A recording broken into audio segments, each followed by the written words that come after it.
Hi, Dr. Reagan Robertson, CCO of Productive Dentist Academy here, and I have a question for you.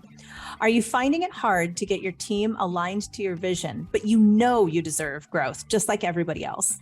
That's why we've created the PDA Productivity Workshop.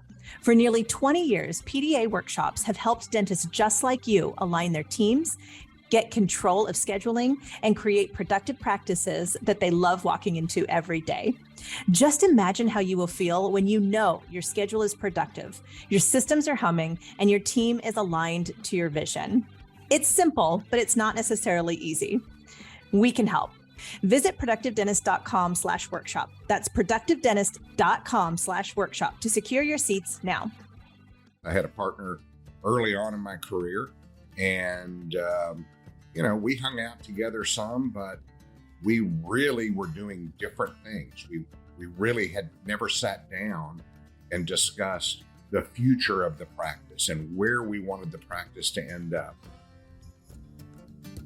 Hello, everyone. This is Dr. Bruce B. Baird, and you're listening to the Productive Dentist Podcast. In this podcast, I will give you everything that I've learned over the last 40 years in dentistry, working with thousands of dentists. I'll tell you, it's not that my way is the only way. It's just one that has worked extremely well for me, and I'd love to share that with you so you too can enjoy the choices and lifestyle that productivity allows. More time for things you love, increased pay, better team relationships, and lowered stress. Let's get into it with this week's episode of the Productive Dentist Podcast.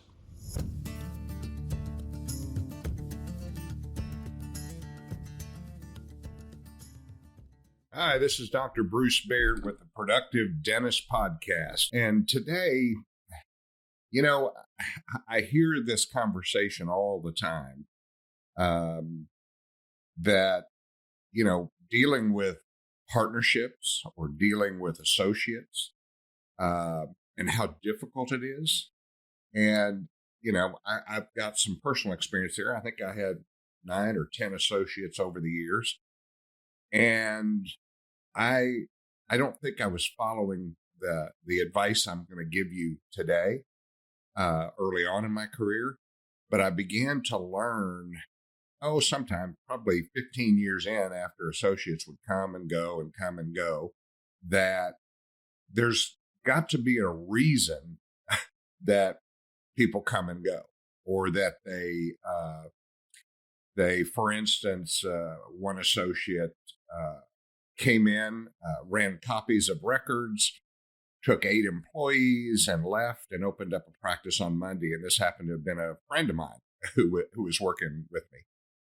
So it's kind of like coming home and all your furniture's gone and your wife's gone. So, that's the kind of feeling that you have.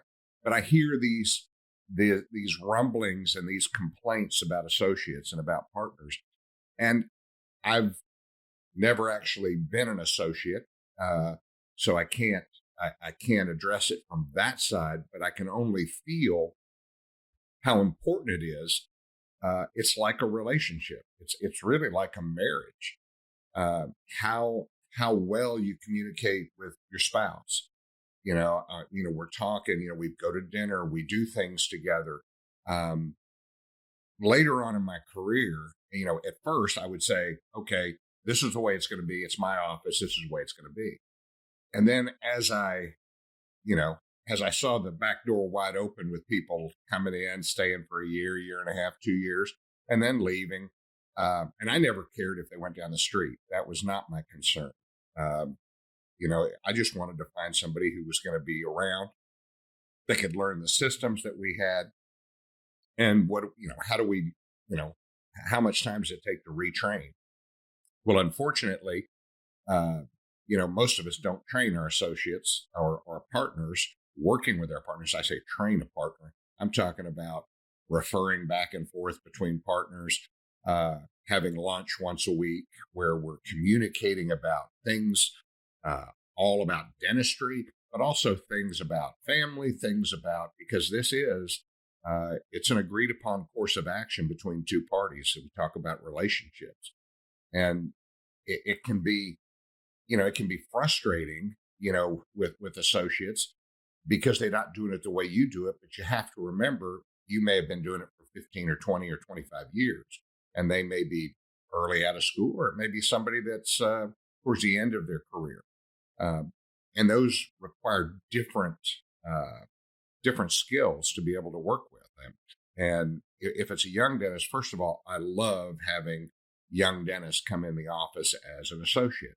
They're wide-eyed, they're ready to go. They love seeing what's going on, and how we produce what we produce.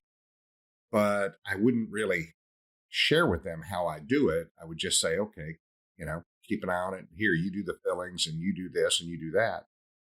When I started seeing that probably was not the best way of handling partners and associates. I had a partner early on in my career, and we hung out together some, but we really were doing different things. We really had never sat down and discussed the future of the practice and where we wanted the practice to end up. I was going to education all the time, and he was going home and playing with the kids. Great, no problem there. And I'm glad. I wish I would have played, gone home, more often. But that wasn't the point. The point was we drifted apart because I wanted the practice to be a model practice with, unbelievable, quality, with unbelievable technology, high touch, and all of those things. And it's not that he didn't want that. It's just he wasn't willing to put the work in to do that. And so we drifted apart. I wish we would have communicated better then, because we probably would still be partners. The guy that left and took all the charts, I drew a line in the sand saying, this is the way we do things. And, I don't blame him for leaving. I wish he would have said something to me, but that's what happens when relationships break down. And the same thing happens with associates. So how have I changed that? Well, I think a good example is, Dr. Buski, Jeff Buski, that you guys know, and won Dentistry's Got Talent, and just an amazing dentist, amazingly educated. But he and I began sitting down. First of all, we go do things together. We go to education together. And I think our relationship is built on just a mutual understanding that we want to have a top-notch practice. And we both want the same things, whatever that is for you. If you're going to bring somebody in, then that's what you need to communicate with that partner to make sure you're on the same page. You're playing the same sheet of music. So, and it's critical that you do that.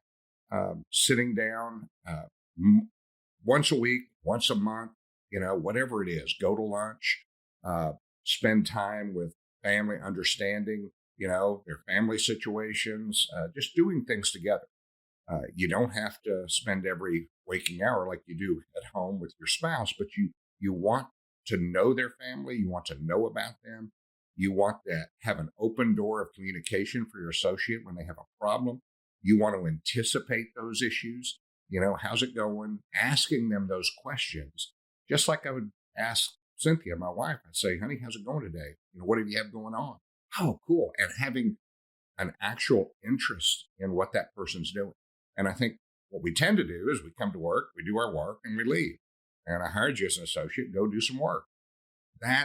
Yes, that's basic, but I really believe that we can go way beyond that to build partnerships like Jeff and I had.